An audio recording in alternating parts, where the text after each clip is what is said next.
आज के इस लेक्चर में हम इलेक्ट्रिक फील्ड के कुछ क्वेश्चंस के बारे में देखेंगे। हाँ, जो हमने इलेक्ट्रिक फील्ड के कंसेप्ट को पढ़ा है उसका न्यूमेरिकल एप्लीकेशन देखेंगे। ठीक है, मैक्सिमम क्वेश्चन आपको एसए बर्मा और एनसीईआरटी से उठाया गया है यहाँ पे। ठीक है, तो मैं सारे क्वेश्चंस को नहीं कराऊंगा, लेकिन उसमें कुछ मैं सिलेक्टेड क्वेश्चन को मैं करवा दे रहा हूँ। ठीक है, तो आपके सामने एक क्वेश्चन है, एक पॉइंट चार्ज, एक छोटा सा क्वेश्चन से पहले मैं उठाया हूं। एक point charge produces an electric field of magnitude 5 newton per coulomb at a distance of 40 centimetre. सबसे पहले जो गिवन है वो लिख लीजिए। इलेक्ट्रिक फील्ड का वैल्यू दिया हुआ magnitude 5 newton per coulomb at a distance of 40 centimetre. 40 centimetre distance मतलब 0.4 मीटर पे फ्रॉम इट, उस चार्ज से, मतलब ये चार्ज है, इससे 40 सेंटीमीटर एक पॉइंट है पी, यहां पे आपका इलेक्ट्रिक फील्ड दिया हुआ है। ठीक है, इतना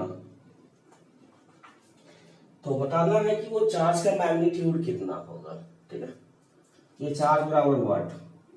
तो आप फॉर्मूला जानते हैं इलेक्ट्रिक फील्ड का, किसी पॉइंट चार्ज के कारण इलेक्ट्रिक फील्ड का फॉर्मूला क्या जानते हैं आप? KQ/R²। यही जानते हैं हम लोग। हमें चार्ज का वैल्यू चाहिए, कोई दिक्कत नहीं है, बाकी सबको उधर कर दीजिए। E×R²/K। इलेक्ट्रिक फील्ड का वैल्यू है 5, R² 0.4 का होल स्क्वायर बाई K। अब K का वैल्यू जानते हैं, 9 × 10⁻⁴ क्या होता है? 9 होता है। कितना हो जाएगा ये? 0.16, 9 × 10⁻⁹, 16 × 580 होता है, 0.8 बाई 9 × 10⁻⁻⁹, ये ऊपर जाएगा तो, है ना। इसको सोल्व करिएगा तो ऐसा भी लिख सकते हैं, 8 × 10⁻⁻10/9 कूलम, करीब करीब 981, 0.9 × 10⁻⁻10 कूलम। समझ में आया? एक छोटा सा एप्लीकेशन था फॉर्मूला का, बस electric field due two point charge, क्योंकि आपका क्वेश्चन में कैसा चार्ज दिया हुआ है? पॉइंट चार्ज दिया हुआ है। ठीक है, चलिए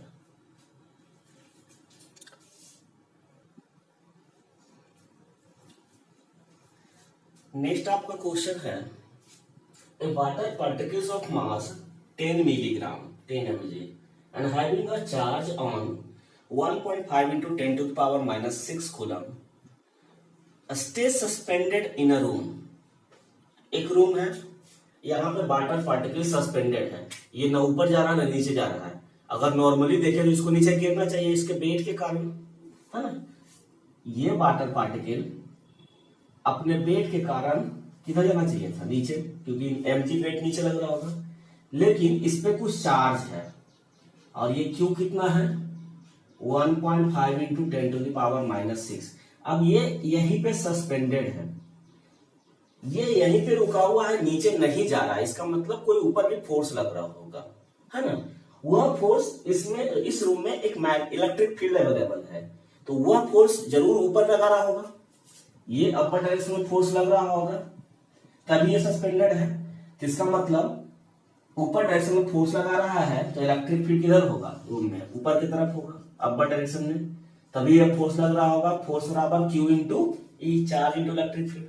तो पूछ रहा है कि रूम में इलेक्ट्रिक फील्ड कितना होगा और किस डायरेक्शन में? डायरेक्शन तो पता चल गया किधर रहेगा, ऊपर, तभी फोर्स ऊपर लगेगा और इस mg को बैलेंस रखेगा। ठीक है, तो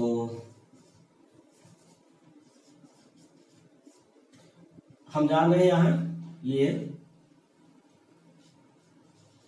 force on charge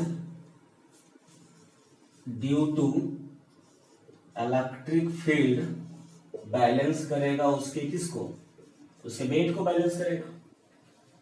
electric force Q into E है और इधर क्या है, वेट है। मास कितना दिया हुआ है, 10 mg दिया हुआ है। किलोग्राम बदलेंगे तो मिलीग्राम से किलो में जाता है, 10⁻⁻⁶ किलोग्राम होता है। ठीक है, तो यहाँ पे हमें इलेक्ट्रिक फील्ड का वैल्यू चाहिए, तो mg बाई क्या हो जाएगा, q। मास का वैल्यू पुट करिए, 10 इंटू 10⁻⁻⁶, g का वैल्यू 10 और q का वैल्यू कितना, q का वैल्यू कितना है 1.5 इंटू 10⁻⁻⁶ है। 10⁻⁻⁶ ऊपर नीचे गया, ये बच जाएगा 100 बाई 1.5 या 1000 बाई 15, 5 3 या 15, 5 200 बाई 3,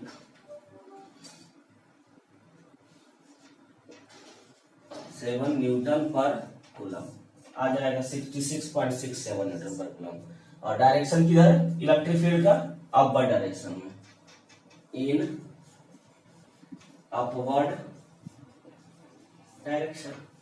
क्लियर है, मतलब कोई भी चीज अगर फ्रीली सस्पेंड है तो ऑब्वियस सी बात है उसका वेट नीचे लग रहा है, मास है तो वेट जरूर लगेगा नीचे, तो उसको इलेक्ट्रिक फोर्स ऊपर लगा कर रखा हो तो इलेक्ट्रिक फील्ड का डायरेक्शन ऊपर रहना चाहिए, तभी वो सस्पेंडेड होगा एयर में। ठीक है, कभी कभी क्वेश्चन ऑयल ड्रॉप भी बोल देता है, यहाँ वाटर ड्रॉप बोला, ऑयल ड्रॉप भी बोल सकता है। ठीक है, तो कोई दिक्कत नहीं, वैसे ही हम वेट को बैलेंस कर लेंगे।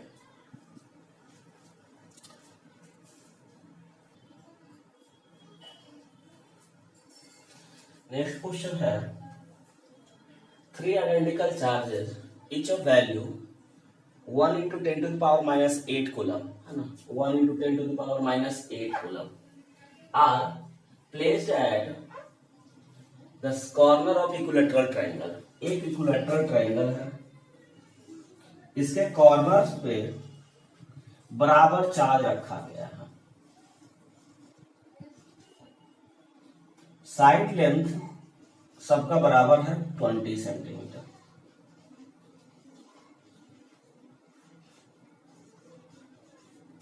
तो बताना electric field at the centre of triangle. तो इलेक्ट्रिक फील्ड सेंटर कैसे होता है, ठीक बीच में होता है, मीडियन जहां कट करता है ट्रायंगल का वही आपका क्या होता है, सेंटर होता है। ये सेंटर है,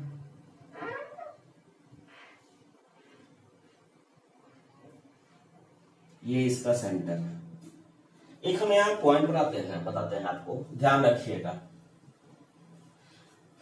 ये क्वेश्चन में पेन उठाने की जरूरत नहीं पड़ेगी आपको। ठीक है,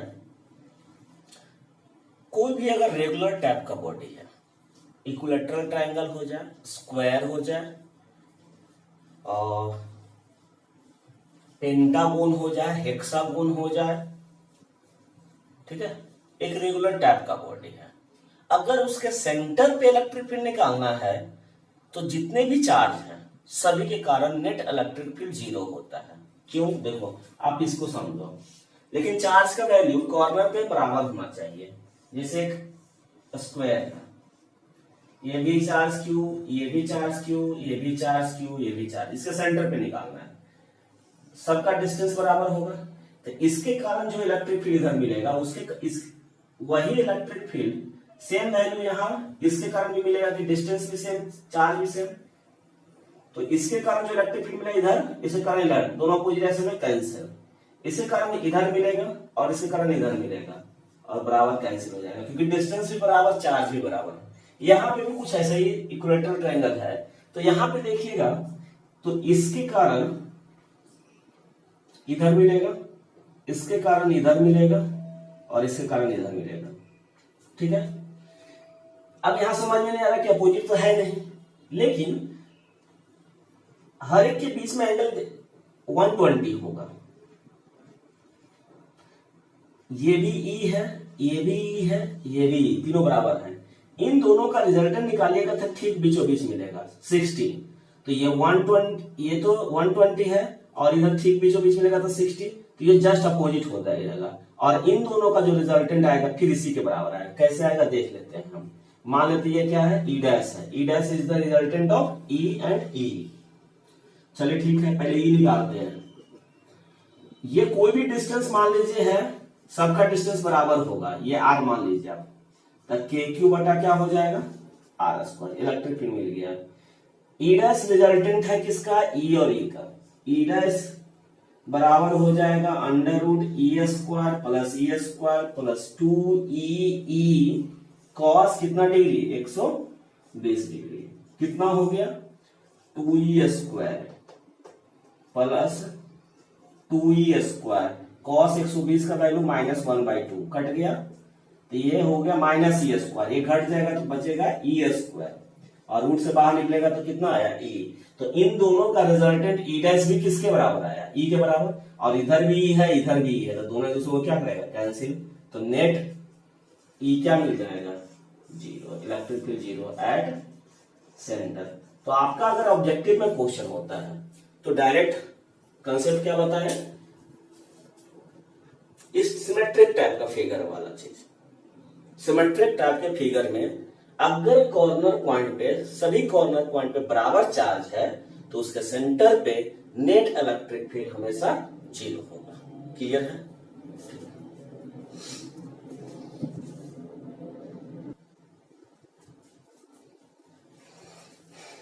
क्वेश्चन है, a rod of length L has total charge capital Q is distributed uniformly along its length.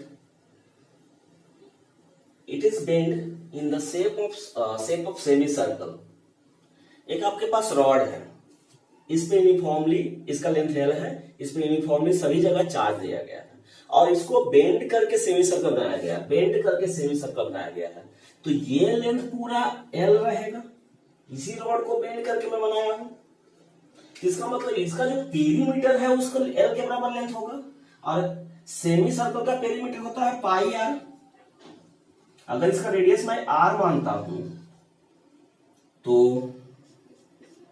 Pi are बराबर, क्योंकि पूरा सर्कल का 2 पाई आर, तो आधा सर्कल है, पाई आर कितने लेंथ में है, L लेंथ है, तो रेडियस कितना हो जाएगा, L बाई पाई, तो इसका रेडियस निकल गया मुझे। चलिए ठीक है, इस सेंटर पे बोल रहा find the magnitude of electric field at the centre of semi circle. इस सेमी सर्कल के सेंटर पे निकालना आपका क्या, तो एक छोटा सा हम मान लेते हैं क्या, चार्ज इस पे कितना, dq, इसका पूरा ये कुछ एंगल बनाएगा,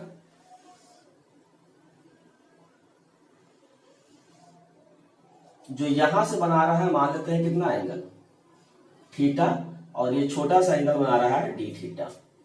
इस छोटे से चार्ज के कारण इलेक्ट्रिक फील्ड इधर मिलेगा, छोटा सा इलेक्ट्रिक फील्ड डी, जिसका 2 कंपोनेंट होगा, ये थीटा है तो ये थीटा होगा, इधर मिलेगा डी कॉस थीटा और इधर मिलेगा डी साइन थीटा।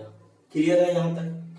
चलिए, अब यही चार्ज यहां भी हो सकता था, यहां भी, ये पूरे सर्कल पर कट हो सकता है, तो ये जो एंगल वैरी करेगा 0 से लेके 180 तक, है ना, यही दोनों कंपोनेंट को क्या करना है आपका, ये बाई की तरफ हो गया कंपोनेंट और ये अलॉन्ग एक्स एक्सिस हो गया कंपोनेंट, दोनों को इंटीग्रेट कर देंगे, आ जाएगा वैल्यू। तो पहले डीक्यू देख लेते हैं क्या होगा। ये छोटा सा लेंथ है, एक फॉर्मूला मान लेते हैं, ये छोटा सा लेंथ ये डीएल है, छोटा सा लेंथ, एक फॉर्मूला पढ़ते हैं आप, theta is equal to L by R, तो D theta is equal to DL by R हो जाएगा, तो डीएल बराबर कितना हो जाएगा, are d theta.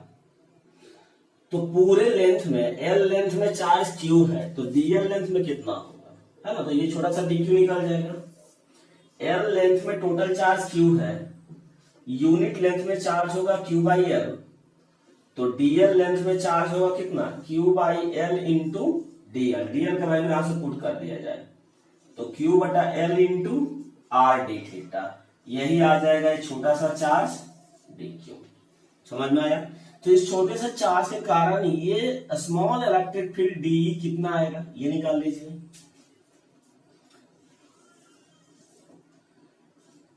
Electric field at centre due to a small charge dE बराबर के डी क्यू बटा डिस्टेंस रेडियस ही होगा आर स्क्वायर, यही होगा। ठीक है, अब इसका दो कंपोनेंट है, एक साइन का है एक कॉस का है। ठीक है, तो पहले आप लेके चलिए कॉस वाला को ही लेके चलिए along x axis, along x axis. तो ex है इंटीग्रेशन ऑफ क्या मिलेगा D cos theta, D cos theta मिलेगा। डी का वैल्यू पुट करिए के, डी क्यू का वैल्यू यहां से पुट कर ही दीजिए और आर का भी वैल्यू के, डी क्यू का वैल्यू कितना क्यू बाई एल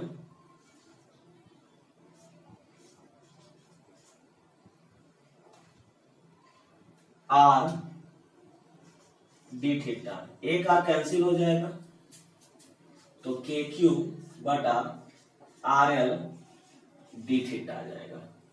ठीक है, अब चाहे तो आर का वैल्यू पुट कर सकते हैं, लास्ट में पुट कर दिया जाएगा। इंटीग्रेशन में चलिए डी का वैल्यू यहां से पुट करिए, तो सब तो कांस्टेंट है, वेरिएबल थीटा वाला है, तो सबको बाहर ही रखिए के Q by R L integration cos theta का 0 से लेके 180 डिग्री तक। पहला चार्ज यहाँ कट होता है 0 डिग्री पे, दूसरा यहाँ धीरे धीरे बढ़ते बढ़ते कहां तक आ जाते हैं 180 डिग्री पे आ जाते हैं। ठीक है, कॉस थीटा का इंटीग्रेशन होता है क्या, कॉस का इंटीग्रेशन साइन होता है के Q R L integration sine theta, limit 0 से 180 डिग्री। पहले अपर लिमिट पुट होता है sine 180 minus lower limit sine 0, sine 180 का वैल्यू 0, साइन 0 का वैल्यू 0, तो 0 से मल्टीप्लाई कर लिए तो 0 हो जाएगा, मतलब EX की तरफ कोई फील्ड नहीं मिलेगा, जो भी मिलेगा बाई की तरफ मिलेगा। अब चलते हैं बाई की तरफ, along बाई एक्सिस,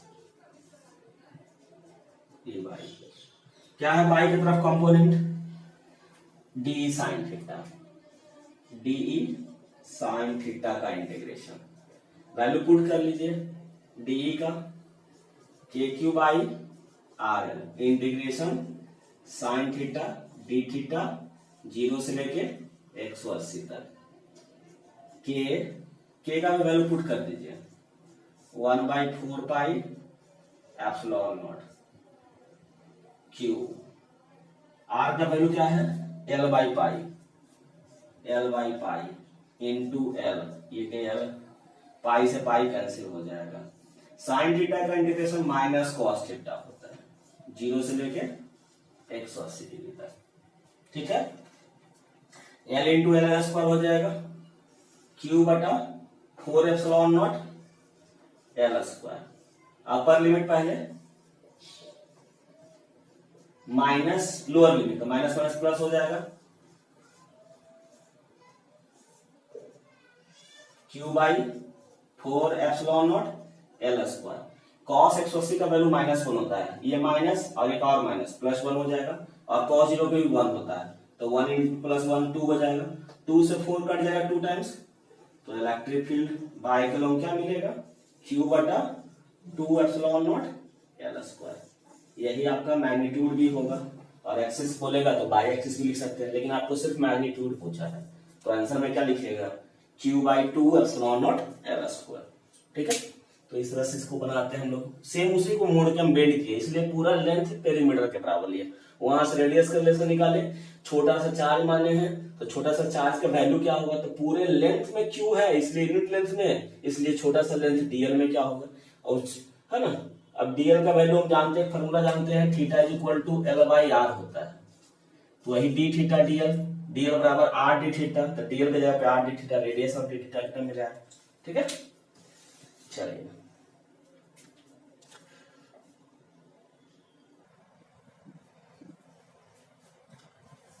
क्वेश्चन है, a 10 centimeter long rod carries a charge of 50 microcoulomb distributed uniformly along its length.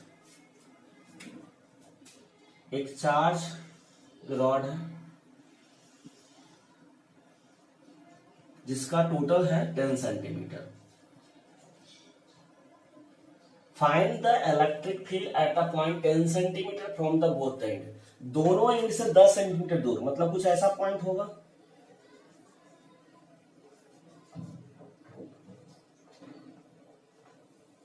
इधर से भी 10 सेंटीमीटर और इधर से भी 10 सेंटीमीटर होगा, ठीक है। इस पॉइंट पे इसके कारण इलेक्ट्रिक फील्ड कितना होगा, और इस पे टोटल चार्ज कितना है 50 माइक्रो कूलम। जब बराबर है तो हमेशा ये फोटो परपेंडिकुलर होगा, तो इसमें टोटल चार्ज Q है 50 माइक्रो कूलम। तो इधर 5 होगा, इधर भी 5 होगा, तो ये जो बीच वाला डिस्टेंस है वो कितना हो जाएगा, ये पाइथागोरस से हो जाएगा 10 का स्क्वायर। ये मान लेते हैं ये डिस्टेंस है आपका R, तो R बराबर हो जाएगा √10 का स्क्वायर, हाइपोटेनस का स्क्वायर माइनस बेस का स्क्वायर, कितना 5 का स्क्वायर 25, 5 का स्क्वायर, तो √75 आएगा। √75 का मतलब 5√3 सेंटीमीटर। मीटर बदलिएगा 5√3 इंटू 10⁻⁻2 मीटर। ये डिस्टेंस मुझे मिल गया। आपको याद होगा कि किसी फाइनाइट लेंथ के कारण हम बताए थे ऐसे ऊपर एंगल θ1 बनता है, θ2 बनता है, उसका फार्मूला। जब इसका अगर चार्ज डेंसिटी लेमडा है तो फार्मूला इलेक्ट्रिक फील्ड का इस पॉइंट पे पढ़े थे, E बराबर k lambda by R sine θ1 plus sine θ2, यही पढ़े थे।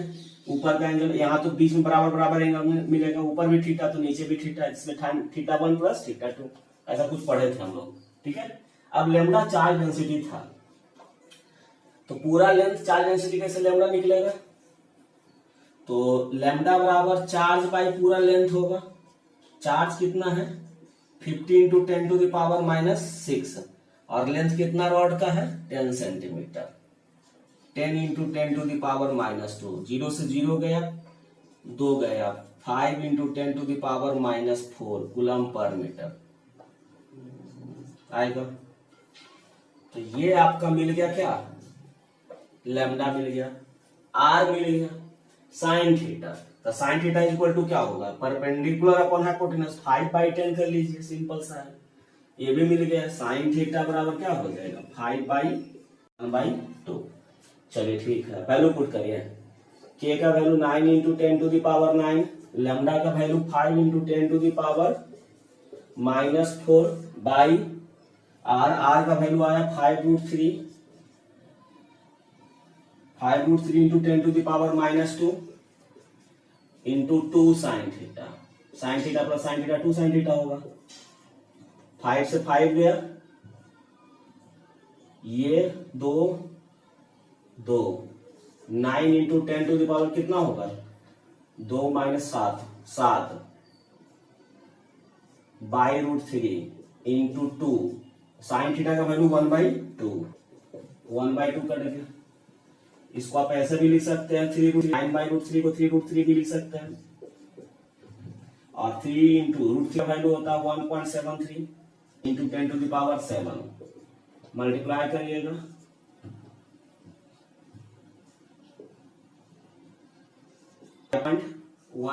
इंटू 10⁻7 या 5.2 अप्रॉक्स बोल सकते हैं इंटू 10⁻7 इलेक्ट्रिक फील्ड है न्यूटन पर कूलम।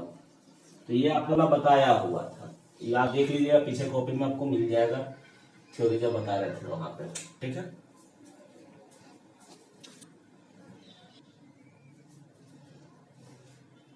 एक क्वेश्चन है, एक circular bag loop of radius a, इसका रेडियस है a, एक लूप है जिसपे टोटल चार्ज q है, carries a total charge q distributed uniformly over its length, इसके पूरे लेंथ में यूनिफॉर्मली डिस्ट्रीब्यूटेड है। A small length dl of the wire is cut off एक छोटा सा लेंथ इसका कट किया जाता है। मान लेते हैं हम इतना लेंथ कट करके हटा दिए,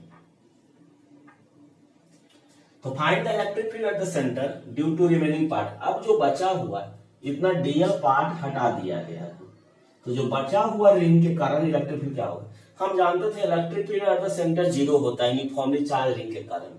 क्यों? क्योंकि जस्ट अपोजिट वाला चार्ज इलेक्ट्रिक फील्ड को कैंसिल करता था, है ना। यहाँ का चार्ज इधर और यहाँ का चार्ज इधर, तो हर पॉइंट पे अपोजिट चार्जेस क्या करता था, एक दूसरे को कैंसिल रखता था इलेक्ट्रिक फील्ड।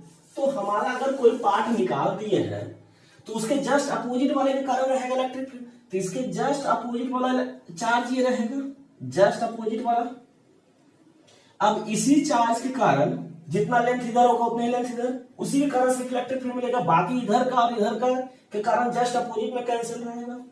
तो ये भी लेंथ कितना dl, इस पे चार्ज कितना dq, पहले dq निकाल दिया जाए। तो टोटल लेंथ में कितना था q, मतलब टोटल लेंथ कितना पेरीमीटर के बराबर 2 पाई a बराबर में कितना चार्ज था, q चार्ज था। तो यूनिट लेंथ में कितना चार्ज होगा q बाई 2 पाई a, इसलिए लेंथ कितना काटा गया dl। तो dl लेंथ में कितना चार्ज होगा q by 2 pi a into dl हो जाएगा। ये मिल गया चार्ज क्या dq। इस पे छोटा सा चार्ज कितना होगा, इसके कारण इलेक्ट्रिक फील्ड किधर मिलेगा, इधर मिलेगा। डिस्टेंस कितना a, तो फार्मूला क्या हो जाएगा, ये छोटा सा चार्ज है, पॉइंट चार्ज है, जैसा बिहेव करेगा, छोटा सा लेंथ स्मॉल है, तो पॉइंट चार्ज के कारण इलेक्ट्रिक फील्ड क्या पड़े आप के क्यू, तो क्यू की जगह पे डी क्यू बटा ए स्क्वायर, आर स्क्वायर जगह पे ए स्क्वायर होगा, डिस्टेंस का स्क्वायर। डी क्यू का वैल्यू पुट करिए, के का वैल्यू पुट कर दिया 1/4 pi epsilon not, D Q का वैल्यू यहां से पुट करिए, कितना है Q into D L by 2 pi A into A square. Q into D L ऊपर हो गया, नीचे 4 2 जा 8 pi into pi pi square epsilon not a into A square A Q. यही इलेक्ट्रिक फील्ड आंसर होगा, है ना। हम काटे इसको, तो बचली में इसके जस्ट अपोजिट वाला पार्ट पे जो चार्ज होगा उसी कारण इलेक्ट्रिक फील्ड रह जाएगा, क्योंकि इसके कारण तो इलेक्ट्रिक फील्ड इधर गायब हो गया, तो ये तो रहा नहीं, तो ये बच जाएगा।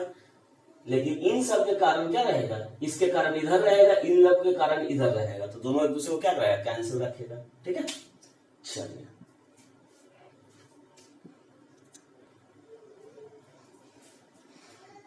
एक क्वेश्चन है, a pendulum bob of mass 80 milligram, mass आपका दिया हुआ है 80 मिलीग्राम,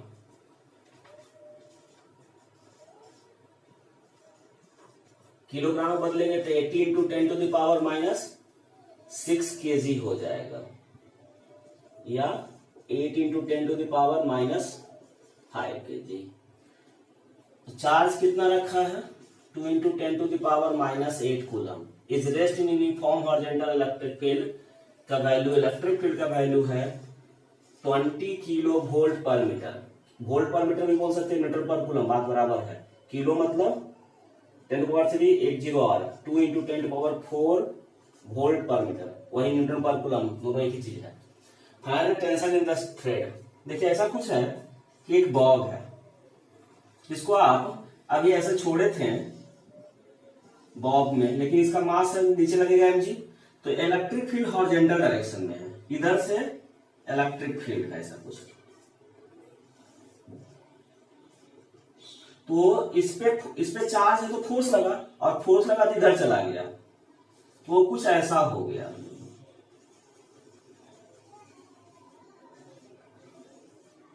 यहां पे आके रुका हुआ है, ये थीटा एंगल मान लेते बनाया है, इधर चार्ज पे लग रहा है फोर्स F बराबर Q इंटू E, नीचे इसका क्या लग रहा है वेट, इसमें कुछ चार्ज होगा जो भी है Q, इसमें क्या लग रहा है टेंशन, तो पता है इस टेंशन का वैल्यू क्या होगा ये पूछ रहा है। तो एक्चुअली इसका दो कंपोनेंट होगा, ठीक है, ये थीटा रहेगा, इधर आ जाएगा टी कॉस थीटा और इधर आ जाएगा टी साइन थीटा आएगा। ये टी कॉस थीटा बैलेंस करेगा mg को और टी साइन थीटा बैलेंस करेगा इलेक्ट्रिक फोर्स को, तभी ये रेस्ट में रहेगा। चलिए टी साइन थीटा बराबर ये बैलेंस करेगा टी साइन थीटा बराबर क्यू इंटू ई रहेगा। एक्चुअली हमको थीटा अननोन है तो यहां से साइन थीटा का वैल्यू निकाल लीजिए, क्योंकि टी तो निकालना ही है। साइन थीटा बराबर क्यू इंटू ई बाई कितना हो गया T, equation 1। Also T cos theta balances mg, T cos theta बराबर mg। क्या आप यहां पे इसको कॉस थीटा को लिख सकते हैं under root 1 minus sine square theta, ऐसा भी आप लिख सकते हैं। फॉर्मूला होता है कॉस थीटा का। साइन थीटा का वैल्यू यहां से पुट कर दीजिए तो थीटा का खत्म हो जाएगा जमेला, स्क्वायर है Q square E square by T square बराबर mg।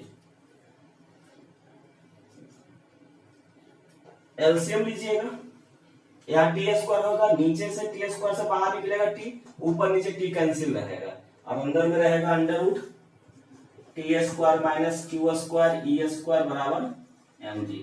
बोथ साइड स्क्वायर करिए, T square minus Q square by square बराबर एम स्क्वायर जी स्क्वायर।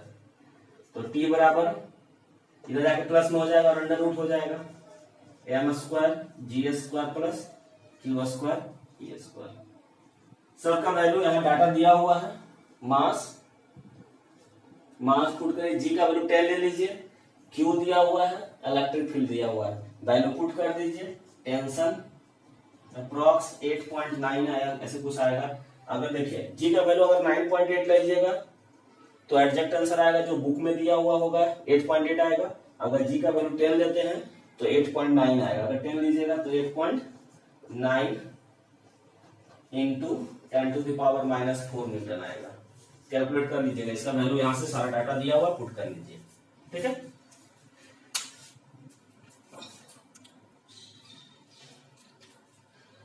आपके पास एक क्वेश्चन है, ए particle of mass small m and charge q is thrown in at a speed of u against uniform electric field E, ठीक है। हम मान लेते एक चार्ज पार्टिकल है q, इसको हम u स्पीड से थ्रो किए हैं, कहां पे, एक यूनिफॉर्म इलेक्ट्रिक फील्ड में, against the uniform electric field. मतलब इधर जा रहा है लेकिन उस पर फोर्स इधर लगाएगा तो अगेंस्ट होगा, मतलब इलेक्ट्रिक फील्ड इधर के डायरेक्शन में है, इलेक्ट्रिक फील्ड इस डायरेक्शन में है, हम जा रहे हैं इधर तो उसके अगेंस्ट में, क्योंकि इस पे फोर्स इलेक्ट्रिक फोर्स किधर लगेगा, इधर लग जाएगा, तो इस पे against the uniform electric field होगा, ठीक है। How much distance will it travel before coming momentary rest, या मोमेंटरी रेस्ट नाम दिया है। मोमेंटरी मतलब क्या होगा, इसको जब अपोजिंग फील्ड में जाएगा तो धीरे धीरे इसका स्पीड घटेगा, घटते घटते टाइम जीरो आएगा और इस पे तो फोर्स इधर लगते रहेगा तो जीरो होके फिर इधर चलने लगेगा। तो किसी एक क्षण के लिए, किसी एक छोटे से समय के लिए उसका स्पीड जीरो होगा, तो वो कितना आगे तक जाएगा ये बताना है। तो मान लेते हैं यहां तक जाके इसका स्पीड क्या हो गया, v बराबर 0 हो गया। तो ये डिस्टेंस जो चला है d बराबर वाट है आपका, तो इसमें रिटार्डेशन हो रहा है, ठीक है। तो ये रिटार्डेशन जो हो रहा है ये फोर्स के कारण लग रहा है। अब फोर्स में Q इंटू ई है आपका, ठीक है। इसका मास भी है m, तो इसका रिटार्डेशन का एक्सेलरेशन निकाल लीजिए। तो F बराबर होता है मास इंटू एक्सेलरेशन, और फोर्स इस पे लग रहा है कितना, Q इंटू ई बराबर ma। तो A बराबर आ गया QE बटा m, और ये रिटार्डिंग फोर्स है, रिटार्डेशन है, निगेटिव एक्सेलरेशन सब याद करेगा। यहां जाके रुका है तो फाइनल स्पीड 0 हो गया।